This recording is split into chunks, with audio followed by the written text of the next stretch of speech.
Donors around the globe are giving generously to support victims of the recent earthquake in Nepal. Scammers know this, and these con artists are using social media to fool potential donors into giving to non-existent charities. The Better Business Bureau's Samantha Gillihan joins us. Thanks so much for coming in. Absolutely. Nice seeing you. So what are you guys seeing? Well, you're on Facebook and you see something in your feed with a shocking image of the recent earthquake pleading for you to donate some money to the cause. So we brought an example. In this example specifically, there's a lot of inconsistencies in there if you read through it. So that's a good red flag for you, but not all of them are that easy to spot as a phony.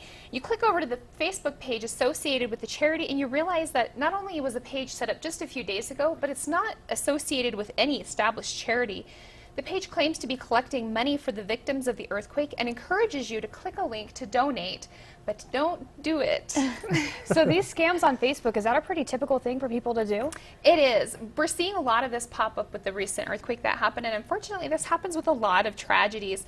Some of them are outright scams where con artists just collect the money and use it for themselves.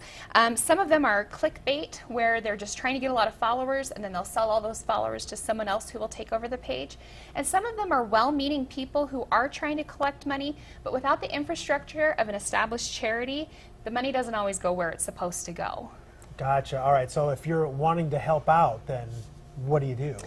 We recommend going to the BBB Wise Giving Alliance's website for complete tips on what to look for when looking at a charity, and to look for accredited charities that are really getting that money to the people in Nepal.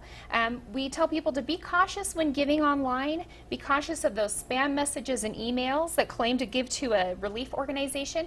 If you want to give to a charity, go to that charity's direct webpage. Be careful with your Facebook recommendations. Just because a friend is posting something doesn't mean that they've actually checked it out for themselves. And make sure an organization gives a very clear description of where your dollar is going, who it's helping, and how it's going to help them. And finally, be wary of that excessive pressure to donate. Any legitimate charity is going to be happy to get the money when they can get it. Gotcha. Great advice. All right. Thank you so much for being with us today. And Absolutely. As always, great advice. Don't get scammed on social media. That's the way to go. That's right. All right. Thanks, Sam. Thank you.